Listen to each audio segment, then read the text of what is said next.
Hello dear, स्वागत करता हूं जितने भी सेकेंड ईयर के डियर स्टूडेंट हैं। वेलकम है मेंटल हेल्थ नर्सिंग के इस डिफरेंस वाले वीडियो में। डिफरेंस कहने का मतलब है कि आज हम आप सभी को जो है अंतर स्पष्ट करने वाला प्रश्न को बारे में बताएंगे।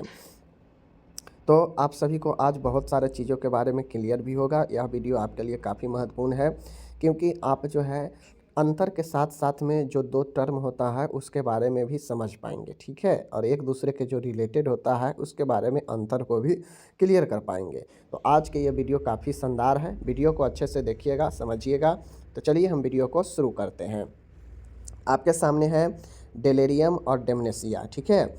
Mental health nursing second year वाले ये वीडियो को अच्छा से देखिए क्योंकि अंतर स्पष्ट करने वाला भी प्रश्न आपके एग्जाम में आते हैं, ठीक है।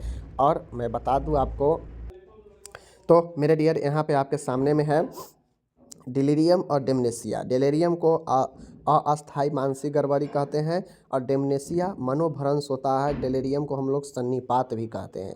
यह एक अस्थायी होता है और यह जो है आपका अस्थायी टाइप का होता है, समझ गए।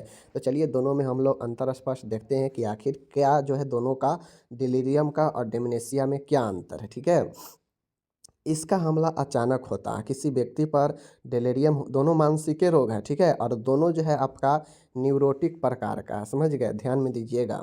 इसका हमला अचानक से होता है। जो डेलेरियम है, सन्निपात जो होता है, यह अचानक से किसी व्यक्ति पर हमला करता है, ठीक है।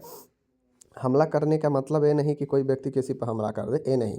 यह बीमारी अचानक से व्यक्ति पर हमला करता है। इसका हमला धीरे धीरे असर करता है व्यक्ति पर। यह कम अवधि के लिए, डिलीरियम किसी व्यक्ति में आता है तो कम अवधि के लिए होता है।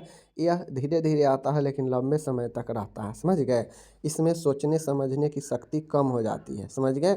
इसमें जो होता है व्यक्ति को सोचने और समझने की शक्ति कम हो जाती है सन्निपात में, जबकि मनोभ्रंश में सोचने और समझने की शक्ति समान होती है, ठीक है। ये चीज़ों को ध्यान में आपको रखना है, ठीक है।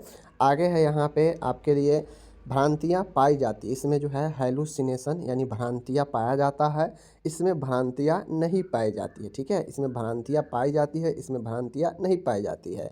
यह अभिन्यास में गड़बड़ी होता है, यह अभिन्यास में समान होता है। तो यहाँ पे क्या कह रहा है कि यह जो है अविन्यास में गड़बड़ी होता है, ठीक है। इसमें अविन्यास में गड़बड़ी होता है, इसमें अविन्यास में समान होता है। रोगी थोड़ी देर पहले हुई घटनाओं को भूल जाता है, ठीक है। डेलेरियम एक खतरनाक होता है, ठीक है ना। यह जो है थोड़ी देर पहले भूल जाता है आदमी, और ये जो होता है आपका यादाश्त इसमें कम हो जाती है, ठीक है। ये चीज़ों को ध्यान में रखना है। आगे चलिएगा, यहाँ पे आगे कहता है कि इसमें जो है चेतना पर प्रभाव पड़ता है व्यक्ति को। डेलेरियम में कॉन्शियस पर प्रभाव पड़ता है, समझ गए। इसमें जो व्यक्ति होता है चेतना पर, मतलब कॉन्शियस पर प्रभाव पड़ता है। इसमें चेतना समान रहती है व्यक्ति का। इसमें व्यक्ति के बॉडी में कंपन, ट्यूमर होने लगता है, इसमें कंपन नहीं होता है, ठीक है। सोने और जागने के क्रम जो है बिगड़ जाता है, सोने और जागने का क्रम सामान्य रहता है। ईईजी विस्तार रहती है ब्रेन का, ईईजी इसमें समान रहती है। एपेसिया और एप्रैक्सिया का ना पाया जाना, इसमें एपेक्सिया और एप्रैक्सिया पाया जाता है। प्राथमिक कारण का उपचार किया जाता है। इसमें उपचार जो है सपोर्टिव प्रकार का होता है। तो इसमें जो है आपका क्या होता है, बिगड़ जाता है सारा चीज़ें, ठीक है। इसमें दिक्कत होता है, इसमें कुछ चीज़ें समान रहता है, ठीक है। नॉर्मली डेमनेशिया में होता यह है कि व्यक्ति का स्मृति लोप होता है। इसमें ज़्यादातर जो होता है ना व्यक्ति का, वह स्मृति जो है लोप होता है, समझिए, जिसके कारण व्यक्ति का यादाश्त कम हो जाती है, ठीक है। तो ये चीज़ें को, डेमनेशिया में स्मृति का ज़्यादा हानि होता है। बाकी इन सब चीज़ों पर ज़्यादा भ्रांतियाँ जो है इसमें नहीं पाया जाता है। इसमें अविन्यास समान रहता है, ठीक है। चेतना समान रहता है, कंपन नहीं होता है। ईईजी समान रहता है, ठीक है। इसमें एपेक्सिया अप्रैक्सिया पाया जाता है। इसकी अवधि लंबी होती है या धीरे धीरे हमला करता है, जबकि इसमें जो है अविन्यास गड़बड़ा जाता है, भ्रांतियाँ पाई जाती है, कंपन होता है, चेतना पर प्रभाव पड़ता है, ईईजी विस्तार हो जाता है। इसमें एपेसिया और एप्रेक्सिया का नहीं पाया जाना। तो ये सब जो है इसमें प्रॉब्लम ज़्यादा होता है चूँकि यह अचानक से तीव्र गति से ब्रेन पर हमला करता है और यह धीरे धीरे हमला करता है, ठीक है। तो चीज़ें को समझ गए, आगे चलिए। आपके सामने है, एक है ऑर्गेनिक साइकोसिस और फंक्शनल साइकोसिस। ऑर्गेनिक साइकोसिस और फंक्शनल साइकोसिस में क्या अंतर है आपके सामने में है, ठीक है, देखिए ध्यान से। ऑर्गेनिक साइकोसिस इधर है और इधर फंक्शनल साइकोसिस है। एक होता है न्यूरोटिक, एक होता है साइकोसिस, दोनों मानसिक रोग है, ठीक है, न्यूरोटिक और साइकोसिस। तो साइकोसिस का अपना दो है, एक है ऑर्गेनिक और एक है फंक्शनल, ठीक है। ये ऑर्गेनिक टाइप है, इधर फंक्शनल साइकोसिस है। चेतना में गड़बड़ी समान रहता है। ऑर्गेनिक वाला में चेतना जो कॉन्शनेस होता है व्यक्ति का, उसमें समान गड़बड़ी रहता है।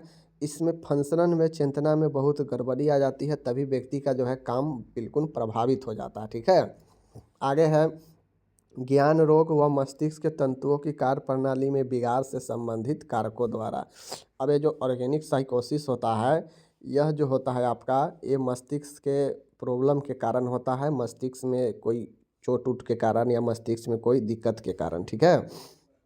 लेकिन फंक्शनल साइकोसिस है, यह मानसिक विकारों से संबंधित होता है, मानसिक रोगों से संबंधित होता है, ठीक है। तो ये दोनों समझ गए आप लोग, ऑर्गेनिक और फंक्शनल। फिर भी और भी कारण है, देख लीजिए। विचारों मूड व्यवहार में परिवर्तन नहीं होता है। ऑर्गेनिक साइकोसिस में व्यक्ति के थॉट में, व्यक्ति को मन में, व्यवहार में परिवर्तन नहीं होता है। लेकिन जो फंक्शनल साइकोसिस है, इसमें परिवर्तन हो जाता है, क्योंकि मानसिक रोग होता है ये एक प्रकार का, ठीक है। न्यूरोलॉजिकल लक्षण समान होते हैं, व्यक्ति के जो न्यूरोलॉजिकल जो मानसिक लक्षण होते हैं समान होते हैं, जबकि इसमें न्यूरोलॉजिकल लक्षण बहुत कम दिखाई देते हैं, ठीक है। भ्रांतियाँ इसमें पाई जाती है, इसमें भ्रांतियाँ व्यक्ति के अंदर नहीं पाया जाता है। समझ लीजिए चीज़ों को। एकाग्रता, स्मरण शक्ति और योग्यता में विकार पैदा हो जाता है। एकाग्रता, स्मरण शक्ति और योग्यता में विकार पैदा नहीं होता, ठीक है, ध्यान रखिएगा। अवबोधन की क्रिया में विकार पैदा होता है, ठीक है। परसेप्शन जो होता है उसमें समस्या आ जाता है, अवबोधन में विकार नहीं होता है, ठीक है। उसके बाद है व्यक्तिगत व सामाजिक आदतों में गिरावट आना आम बात है। यहाँ पे व्यक्तिगत व सामाजिक आदतों में बहुत कम ही गिरावट आती है, ठीक है। उच्चारण जो है अस्पष्ट हो जाता है, मरीज अधिक बोलता है अथवा धीमी आवाज़ में बात करता है, ठीक है। इस चीज़ों को ध्यान में रखिएगा। आगे है आईक्यू परीक्षण में बाधा आती है। आईक्यू परीक्षण समान होते हैं, यहाँ पे दृश्य भ्रम समान होते हैं, यहाँ पे श्रवण भ्रम समान होते हैं। न्यूरोलॉजिकल तथा बेंजोडाइजापाम, न्यूरोलेप्टिक तथा बेंजोडाइजापाम दवाइयों का प्रयोग किया जाता है। और आपको पता है कि बेंजोडाइजापाम न्यूरोलेप्टिक व्यक्ति के जो है न्यूरोसिस बीमारी में दिया जाता है, जबकि इसमें एंटीसाइकोटिक, एंटीमेनिक, एंटी डिप्रेसेंट दवाइयाँ का प्रयोग किया जाता है, ठीक है। ईसीटी का प्रयोग बहुत कम ही किया जाता है, इसमें ईसीटी अच्छा लाभदायक होता है और ईसीटी जो है साइकोसिस में ही ज़्यादा लाभदायक होता है, ठीक है। तो मैंने आपको 13 दोनों में आपको पॉइंट बताया। एक बार देखिए, इस सब है कुछ नहीं, बहुत आसान है, ठीक है। आपको समझना है, एक साइड ऑर्गेनिक साइकोसिस, एक साइड फंक्शनल साइकोसिस। फंक्शनल साइकोसिस का मतलब यह आपके कार्य को प्रभावित करेगा, और जो ऑर्गेनिक है वह आपके ब्रेन से रिलेटेड जो चीज़ें होता है उसको प्रभावित करेगा, ठीक है। तो ये बस ये दोनों में अंतर लिख देना है, समझ गए। यह विचार जो ऑर्गेनिक वाला है, ए वाला, इसमें जो है आपका विचार मूड व्यवहार में परिवर्तन नहीं होता है, इसमें परिवर्तन हो जाता है व्यक्ति का। यह न्यूरोलॉजिकल लक्षण समान होता है, इसमें बहुत कम दिखाई देता है। भ्रांतियाँ पाई जाती है, नहीं पाई जाती है। एकाग्रता, स्मरण शक्ति, योग्यता में समस्या हो जाता है, यहाँ पे नॉर्मल समान रहता है। अवबोधन की क्रिया यानी परसेप्शन करने में जो है समस्या आता है यहाँ पे, और यहाँ पे जो है नहीं समस्या आता है। व्यक्ति सामाजिक आदतों में गिरावट आना यहाँ पे आम बात हो जाता है, जबकि यहाँ पे कोई ऐसा बात नहीं होता है। उच्चारण अस्पष्ट होता है, यहाँ पे मरीज बोलता है बहुत और धीमा बोलता है। आईक्यू परीक्षण में बाधा आती है, यहाँ पे आईक्यू परीक्षण समान रहता है। इसमें दृश्य भ्रम सामान्य है, जबकि इसमें श्रवण भ्रम समान है, समझ गए। इसमें न्यूरोलैटिक तथा बेंजोडाइजापाम दवाइयाँ प्रयोग की जाती है, तो इसमें एंटीसाइकोटिक, एंटीमेनिक और एंटी डिप्रेसेंट दवाइयाँ काम में ली जा सकती है, समझ गए। इसमें जो है ईसीटी बहुत कम ही उपयोग किया जाता है, इसमें ईसीटी अच्छा लाभदायक होता है। तो ये दोनों के बारे में अंतर आपको मैंने बता दिया, ठीक है। आगे चलिए, आगे कहता है यहाँ पे है, एक है आपका इंडोजेनियस डिप्रेशन और एक है एक्सोजेनियस डिप्रेशन। इंडोजेनियस मतलब आंतरिक अवसाद और एक्सोजेनियस मतलब बाहरी अवसाद। ठीक है, तो दोनों अवसाद है, दोनों डिप्रेशन है। एक होगा आपका कम तो एक होगा ज़्यादा, तो कौन ज़्यादा है कौन कम है डिप्रेशन, चलिए इसी चीज़ को देखेंगे। डिप्रेशन है, डिप्रेशन के दो, एक इंडोजेनियस डिप्रेशन और एक एक्सोजेनियस डिप्रेशन। कहीं ना कहीं दोनों डिप्रेशन का ही प्रकार है, लेकिन कौन क्या, दोनों में क्या फ़र्क है, चलिए इस चीज़ को देखते हैं। और आपको पता है कि आपका डिप्रेशन हो गया, आपका सिजोफ्रेनिया हो गया, मेनिया हो गया, ठीक है, स्किज़ोफ्रेनिया, मेनिया, ठीक है। उसके बाद आपका हो गया depression, manic depression, bipolar disorder, ये सब जो है आपका क्या है, ये सब आपका जो है साइकोसिस प्रकार का बीमारी है, समझ गए। ये हो गया। तो आपका देखिए इंडोजेनियस आंतरिक अवसाद, एक्सोजेनियस बाहरी अवसाद, ठीक है। तो रोग हेतु वाहकों के रूप में जैविक कारक अधिक महत्वपूर्ण होते हैं। इंडोजेनियस डिप्रेशन कहने का मतलब है कि रोग हेतु वाहकों के रूप में जैविक कारक अधिक महत्वपूर्ण है। इंडोजेनियस होने का कहता है कि कारण में जैविक कारक सबसे महत्वपूर्ण होते हैं इंडोजेनियस होने का, ठीक है। रोग हेतु वाहकों के रूप में पर्यावरणीय कारक अधिक महत्वपूर्ण होते हैं। बाहरी कारक में इसमें जो है आपके बाहरी कारक अधिक महत्वपूर्ण होंगे, वातावरणीय कारक, पर्यावरण कारक, इसमें जैविक कारक जो व्यक्ति से संबंधित होगा, व्यक्ति से रिलेटेड कारक होगा, ठीक है। रोगी को सुबह के समय अधिक कष्ट होता है। इंडोजेनियस में व्यक्ति को सुबह में ज़्यादा कष्ट होता है। एक्सोजेनियस में चूँकि दोनों अलग अलग है, तो यह जो है आपके शाम के समय ज़्यादा कष्ट होता है इसमें व्यक्ति को, ठीक है। यह सुबह कष्ट, यहाँ पे शाम कष्ट। इसमें जैविक कारक अधिक महत्वपूर्ण होता है, इसमें पर्यावरण कारक महत्वपूर्ण होता है, ठीक है। आत्महत्या की प्रवृत्ति आम पाई जाती है। इंडोजेनियस में व्यक्ति जो है सुसाइड करने का प्रवृत्ति आम पाया जाता है, जबकि इसमें आत्महत्या की प्रवृत्ति जो है बहुत कम पाई जाती है, ठीक है। इसमें मतलब नॉर्मल है कि व्यक्ति का जब मन होगा, दिक्कत होगा, वो करेगा, लेकिन इसमें जो है कम पाया जाता है, ठीक है। अधिक तनाव की स्थिति अनुपस्थित होती, इसमें व्यक्ति के तनाव की स्थिति ज़्यादा नहीं होता है, अनुपस्थित होता है। इसमें व्यक्ति टेंशन में ज़्यादा होता है, तनाव में ज़्यादा रहता है, ठीक है। रोगी को एकांत में अच्छा रहना अच्छा लगता है। इंडोजेनियस वाले व्यक्ति जो होते हैं वह अकेला अकेला रहना उसको अच्छा लगेगा। रोगी को समूह में रहना अच्छा लगता है। जो एक्सोजेनियस होता है ना, एक्सोजेनियस डिप्रेशन वाला, तो वह जो है बाहरी समूहों में रहना ही उसको अच्छा लगता है, ठीक है। इसे साइकोटिक डिप्रेशन भी कहते हैं, ठीक है। और इसे न्यूरोटिक या रिएक्टिव डिप्रेशन भी कहते हैं, समझ गए। साइकोथेल्मिक अथवा डिस्थेमिक व्यक्ति अधिक दिखाई देते हैं। इसमें जो होता है इंडोजेनियस में, इसमें व्यक्ति साइक्लोथेमिक अथवा डिस्थेमिक व्यक्तित्व में अधिक दिखाई देता है। बेचैनी अल्पता से ग्रस्त व्यक्तित्व में अधिक दिखाई देता है। बाहरी जो अवसाद होता है, यह वैसे व्यक्ति जो बेचैन हो, जिसमें जो है किसी भी चीज़ के लेकर कमी की भावना हो, उससे ग्रस्त व्यक्तित्व में अधिक दिखाई देता है, ठीक है। रोगी भ्रांतियाँ का शिकार, इसमें रोगी भ्रांतियाँ का शिकार हो जाता है, इसमें भ्रांतियाँ नहीं पाया जाता है। पर्याप्त उपचार के उपरांत भी रोगी के लक्षण फिर से उत्पन्न होना इसमें आम बात होता है, ठीक है। लेकिन इसमें पर्याप्त उपचार के बाद रोगी के लक्षण दोबारा बहुत कम ही उत्पन्न होता है। तो इस प्रकार से देखा जाए इंडोजेनियस ज़्यादा जो है प्रॉब्लम वाला है, एक्सोजेनियस जो है उतना प्रॉब्लम वाला नहीं है, ठीक है। तो ये चीज़ों को आप लोग को समझना है। मैंने आपको अच्छे से बता दिया कि आंतरिक अवसाद, इसमें जैविक कारक होता है रोग वाहन का, इसमें जो है रोग होने का महत्वपूर्ण कारक पर्यावरणीय कारक होता है आसपास, ठीक है। रोगी को सुबह के समय इसमें ज़्यादा कष्ट होता है, इसमें शाम में ज़्यादा कष्ट होता है। इसमें आत्महत्या की प्रवृत्ति आम बात है, इसमें बहुत कम पाई जाती है, यानी सामान्य पाई जाती है। अत्यधिक तनाव की स्थिति अनुपस्थित होता है, जबकि इसमें उपस्थित होता है ज़्यादा तनाव, ठीक है। इसमें रोगी एकांत में रहना चाहेगा, इसमें रोगी समूह में रहना चाहेगा। यह साइकोटिक डिप्रेशन भी कहते हैं, इसे न्यूरोटिक या रिएक्टिव डिप्रेशन भी कहते हैं। यह साइकोथेमिक या डाइथेमिक व्यक्ति में अधिक दिखाई देता है, जबकि यह बेचैनी और अल्पता से ग्रस्त व्यक्ति में ज़्यादा दिखाई देता है। रोगी भ्रांतियाँ का शिकार होता है, इसमें रोगी भ्रांतियाँ के शिकार नहीं पाई जाती है। पर्याप्त उपचार के उपरांत भी रोगी के लक्षण फिर से उत्पन्न होना आम बात है, जबकि इसमें बहुत कम ही बार जो है देखा जाता है कि उपचार के बाद जो है रोगी को उत्पन्न हो जाए, समझ गए। तो ये आपका हो गया आंतरिक अवसाद, बाहरी अवसाद, समझ गए। आगे चलिए, ये मैंने यहाँ पे आपको बता दिया। आगे है अब आपका फिर से इसी में जो है आपका और है, कहता है एंटी डिप्रेसेंट दवाइयाँ उपचार मुख्य साधन है। अब इसमें जो ये एंडोजेनियस है, ये एक्सोजेनियस है। इसमें जो है आपका एंटी डिप्रेसेंट दवाइयाँ काम आता है, जबकि इसमें एंटी एंजाइटी तथा एंटी डिप्रेसेंट दवाइयाँ का प्रयोग जो है किया जाता है। इसमें दोनों दवाइयाँ प्रयोग होगा, चिंता वाला भी और डिप्रेसेंट वाला भी, ठीक है। ईसीटी प्रभावशाली होता है। अब चूँकि एंडोजेनियस ज़्यादा दिक्कत वाला है, साइकोटिक है, तो इसमें ईसीटी प्रभावी होगा, इसमें ईसीटी प्रभावी नहीं होता है। साइकोथेरेपी और केस वर्क लेवल आंशिक सहायता प्रदान करते हैं। साइकोथेरेपी और केस वर्क जो है व्यक्ति को आंशिक सहायता प्रदान करते हैं, जबकि इसमें साइकोथेरेपी और केस वर्क ही इसका मुख्य उपचार है। समझ गए। तो थोड़ा मोड़ा अगर व्यक्ति को प्रॉब्लम रहता है तो उसको साइकोथेरेपी ही और केस वर्क करके ही ठीक किया जाता है, उसके लिए आपको ज़्यादा दिक्कत नहीं होता है। तो ये सब ट्रीटमेंट का बात था, इधर मैंने आपको बता दिया, ठीक है। आगे चलिए, आगे है, कहता है भ्रम एवं दृष्टि भ्रम में अंतर बताइए। इधर है आपका भ्रम मतलब हेलुजन, और इधर है आपका दृष्टि भ्रम यानी हेलुसिनेशन, ठीक है।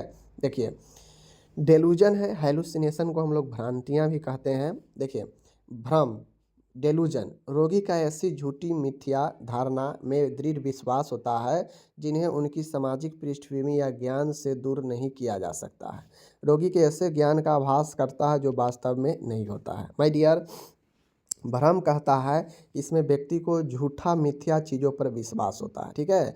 जो चीज़ें वास्तव में होता नहीं है उस पर भी जो है व्यक्ति को दृढ़ विश्वास होता है, तो वही जो है भ्रम हो जाता है, ठीक है। जैसे एक प्रकार से जो है पति अपने पत्नी पर शक कर नज़रों से देखना कि पत्नी गलत नहीं है, ठीक है, पत्नी बिल्कुल गलत नहीं है, लेकिन पति जो है उसके उसके एक्टिविटी से पति जो है अपने पत्नी को गलत मान रहा है, गलत समझ रहा है, ठीक है। तो ये क्या हो गया, भ्रम हो गया। उस जो पति है उसमें भ्रम है, उसमें डेल्यूजन का शिकार है वो, उसे जो है गलत पत्नी के बारे में जो है झूठा जो है धारणा बैठ चुका है मन में। ऐसा उसे लगता है कि हमारा जो पत्नी है उसका अफेयर कहीं और है, गलत है, ठीक है। तो यह एक प्रकार से भ्रम हो गया। या फिर ऐसे भी समझ सकते हैं, जैसे रोड है, ठीक है, ये रोड है, रोड पर व्यक्ति चल रहा है, अब अचानक से चल रहा है, अचानक से उसका नज़र जो है आसपास कहीं पड़ा, और जैसे रोड के किनारे जो है रस्सी रखा हुआ है, मोटा सा कोई रस्सी रखा है, और थोड़ा दूर ही है, तो उसको लग रहा है कि यह जो है सांप हो सकता है, डर कर पीछे ही रुक गया, अब देखने लगा गौर से, फिर उसे लगा कि जाए तो रस्सी है, तो फिर चलता है। ऐसे होता है ना। या फिर देखते होइएगा कि अंधेरा में पेड़ कहीं सामने है तो आपको लगेगा कि कुछ है वहाँ पे, सांप तो नहीं है। तो यह एक प्रकार से जो है क्या होता है, झूठा जो है मिथ्या जो है प्रेशर अथी हो जाता है व्यक्ति का, ठीक है। जबकि हेलुसिनेशन क्या होता है कि व्यक्ति को ऐसे ज्ञानों का आभास करता है जो वास्तव में नहीं होता है, ठीक है। तो दृष्टि भ्रम का मतलब होता है, जो मैंने रस्सी वाला बात बताया ना, वह दृष्टि भ्रम का ही है, चाहे पैर वाला बात बताया वो दृष्टि भ्रम का ही है, ठीक है। तो यह जो है आपको हेलुसिनेशन होता है, ठीक है। जो जिस चीज़ पर आप विश्वास करते हैं वास्तव में वो चीज़ें नहीं होता है, तो वही दृष्टि भ्रम, वही हेलुसिनेशन होता है, समझ गए। और डेलूजन के मतलब होता है कि हम जिस भी चीज़ पर ट्रस्ट कर रहे हैं वो चीज़ बिल्कुल है ही नहीं, वैसा बात ही नहीं है, लेकिन हम फिर भी हम उस पर जो है हमारे मन में बैठाए हुए हैं, तो वो भ्रम हो जाता है, ठीक है। लेकिन हेलुसिनेशन में होता यह है कि किसी भी चीज़ के बारे में गलत आभास होना, वास्तव में जो ऐसा नहीं होता है वो हेलुसिनेशन होता है, समझ गए। चलिए, भ्रम 7 प्रकार के होते हैं। भ्रम जो है आपके 7 प्रकार के होते हैं। दृष्टि भ्रम हेलुसिनेशन 6 प्रकार के होते हैं। यह उन्माद व चित्त विक्षेपी विकारों पैरानॉइड डिसऑर्डर में पाया जाता है। डेलूजन जो होता है माय डियर, डेलूजन आपके मेनिया वाले रोगों में, और जो पैरानॉइड डिसऑर्डर के होते हैं जिसको लोग कहता है कि भूत प्रेत, वैसे जो है रोगियों में पाया जाता है डेलूजन। जबकि यह विखंड मानसिकता एस्किजोफ्रेनिया में अधिक पाया जाता है हेलुसिनेशन। तभी देखते होइएगा एस्किजोफ्रेनिया का जो पेशेंट होता है उसके अंदर बहुत सारे चीज़ ऐसा होता है जो वास्तव में होता ही नहीं है, तो वही तो हेलुसिनेशन होता है। यह विचार थॉट से संबंधित है। डेलूजन एक प्रकार का थॉट से संबंधित समस्या है, जबकि हेलुसिनेशन दृष्टि भ्रम या भ्रांतियाँ यह प्रतिबोधन यानी परसेप्शन से संबंधित विकार है। तो आपको एग्जाम्पल में पूछता है कि डेलूजन किस प्रकार का विकार है, तो थॉट से संबंधित, विचार से संबंधित। जबकि हेलुसिनेशन आपका परसेप्शन से संबंधित समस्या है। तो दोनों के बारे में अंतर समझ गए, आगे चलिए, आगे भी हम लोग अच्छे से देखेंगे। अब माय डियर, यहाँ पे एक प्रश्न है आपके सामने, कहता है कि साइकोसिस और न्यूरोसिस में क्या अंतर है। अब आप समझिएगा रियल में कि मानसिक रोग जो होता है दो प्रकार के, साइकोसिस और न्यूरोसिस, आखिर इन दोनों में क्या अंतर है। तो आज आप क्लियर हो जाइएगा। और आज के बाद अगर आपसे कोई पूछे कि मानसिक रोग कितने प्रकार के होते हैं, तो सीधा बताइएगा कि मुख्यतः दो प्रकार के होते हैं। एक होते हैं साइकोसिस टाइप और एक होते हैं न्यूरोटिक टाइप। ठीक है, अब साइकोसिस को ही साइकोटिक कह दिया जाता है, न्यूरोसिस को ही न्यूरोटिक कह दिया जाता है। समझ गए थे, तो कॉमन बात है। बाकी आज आपसे कोई पूछे आज के बाद कि साइकोसिस क्या है बताओ, तो दो चार गो एग्जाम्पल, न्यूरोसिस क्या है दो चार गो एग्जाम्पल बताओ, तो सब चीज़ आज हम बता देंगे आपको। और ये एक क्वेश्चन मुख्य क्वेश्चन है आपके मेंटल हेल्थ का, क्योंकि आप मेंटल हेल्थ पढ़ रहे हैं तो आपको ये जानना चाहिए कि मेंटल हेल्थ कितने प्रकार के होते हैं। ठीक है, तो दो प्रकार, साइकोसिस न्यूरोसिस, सीधी बात। ठीक है, और आपको पता होना चाहिए कि भाई साइकोसिस में कौन होगा और न्यूरोसिस में कौन होगा। जब आप इसको तय नहीं कर पाइएगा तो फिर तो दिक्कत हो जाएगा कि कौन न्यूरोसिस और कौन साइकोसिस से, तय करना ज़रूरी है। तो चलिए हम इसको तय करते हैं आगे। ठीक है, देखिए अच्छे से, इधर है साइकोसिस, इधर है न्यूरोसिस। समझ गए। साइकोसिस में देखिए, व्यक्ति के भावनात्मक मस्तिष्क में उत्पन्न विकारों को साइकोसिस कहते हैं। देखिए, साइकोसिस एक प्रकार के इमोशनल ब्रेन में इमोशनली समस्या को कहते हैं। समझ गए। जबकि न्यूरोसिस जो होता है व्यक्ति के मस्तिष्क विकार जो कि निम्न कोटि के होते हैं, इससे स्नायु क्रियाएं प्रभावित होती है। अब इसमें व्यक्ति का जो समस्या होता है, व्यक्ति का जो मस्तिष्क होता है वह निम्न कोटि के हो जाता है, मतलब निचले स्तर का हो जाता है, जिससे व्यक्ति का जो न्यूरॉन्स का कार्य होता है वो प्रभावित हो जाता है। यानी यह आपके न्यूरॉन मस्तिष्क में प्रभावित गड़बड़ी होने से न्यूरोसिस होता है। लेकिन साइकोसिस होता है जो आपके भावनाओं पर हमला करता है, इमोशन पर। और देखते होइएगा जो पागल व्यक्ति होता है उसमें, या डिप्रेशन वाला या मेनिया वाला, तो सब तो इमोशन का ही खेला रहता है, व्यक्ति का इमोशन ही प्रभावित रहता है। समझ गए ना। जीवन की तनावपूर्ण घटनाएं कम महत्वपूर्ण होती है। इसमें जो जीवन की तनावपूर्ण घटनाएं हैं वह कम महत्वपूर्ण होती है, जबकि जीवन की तनावपूर्ण घटनाएं अधिक महत्वपूर्ण होता है। इसमें तनावपूर्ण घटनाएं अधिक महत्वपूर्ण होगा, इसमें तनावपूर्ण घटनाएं कम महत्वपूर्ण होगा। ठीक है, सामाजिक संबंध व्यक्ति को प्रभावित हो जाते हैं। देखते हो, ये जो व्यक्ति मानसिक रूप से पीड़ित हो जाएगा वह अपने समाज से दूरी बना लेता है, तो उसका सामाजिक संबंध प्रभावित होगा। लेकिन जो व्यक्ति को नॉर्मली देखते होइएगा कि ब्रेन में संक्रमण हो, ठीक है, थोड़ा थोड़ा चिंता विंता हो, किसी चीज़ से डर लगता हो, तो ऐसा नहीं है कि वो अपना घर छोड़ देता है, उसका सामाजिक संबंध अप्रभावित रहता है। समझ गए। विचार में अनियमितता पाई जाती है। इसमें व्यक्ति के विचार में, थॉट में अनियमितता पाया जाता है, जबकि इसमें विचार समान होते हैं। समझ गए। इसके उदाहरण के लिए एस्किज़ोफ्रेनिया, डिप्रेशन, उन्माद आदि जो है इसका उदाहरण है साइकोसिस का। जबकि न्यूरोसिस का उदाहरण है चिंता, एंजाइटी, हिस्टीरिया। समझ गए। और वातोन्माद और फोबिया यानी डर, ओसीडी, ये सब रोग होता है, मैंने आपको सब पढ़ा चुका हूँ। ये सब न्यूरोटिक प्रकार का होता है। ठीक है, आदि आदि ये न्यूरोटिक प्रकार के होते हैं। इसमें सपोर्टिव थेरेपी लाभदायक होता है, इसमें सपोर्टिव, एनालिटिकल और अन्य प्रकार की थ्योरी लाभदायक होता है। ठीक है, आगे है, कहता है व्यवहारिक थेरेपी लाभदायक नहीं है। इसमें जो है आपका बिहेवियर थेरेपी लाभदायक नहीं होता है, जबकि इसमें बिहेवियर थेरेपी बहुत लाभदायक होता है। और चिकित्सक में ईसीटी दी जाती है। इसमें चिकित्सा में ईसीटी दिया जाता है साइकोटिक वाला को, जबकि इसमें ईसीटी नहीं दिया है। ईसीटी गंभीर मानसिक रोगियों में दिया जाता है, तो साइकोटिक एक गंभीर मानसिक रोगी होता है। ठीक है, जबकि ये वाला जो न्यूरोटिक होता है यह आपके मन में, मस्तिष्क में संक्रमण से, चोट से, समझ गए, हार्मोनल चेंज से ये सब हो सकता है न्यूरोटिक बीमारी। ठीक है, चिकित्सा में ईसीटी दिया, मानसिक अस्पताल में भर्ती कराने की आवश्यकता पड़ सकती है। इसमें व्यक्ति को, जब व्यक्ति ज़्यादा उग्र हो जाए व्यक्ति मानसिक रूप से, तो उसे भर्ती कराना पड़ता है। इसमें भर्ती की आवश्यकता नहीं होती है। रोगी को ठीक होने की संभावना इसमें कम होती है। जो साइकोटिक बीमारी से ग्रसित होता है, जो पागलपन होता है, उसको ठीक होने की संभावना कम होती है, जबकि इसमें रोगी ठीक होने की संभावना अधिक होती है, व्यक्ति ठीक भी हो जाता है। ठीक है, तो यही दोनों का अंतर है, मैंने आपको अच्छे से समझा दिया। आपको बस ये ध्यान में रखना है मानसिक रोगों के अंतर में कि दो प्रकार के साइकोसिस और न्यूरोसिस दोनों में क्या अंतर है। तो न्यूरोसिस जो होता है ये आपके न्यूरॉन मस्तिष्क के क्रियाओं को प्रभावित करता है।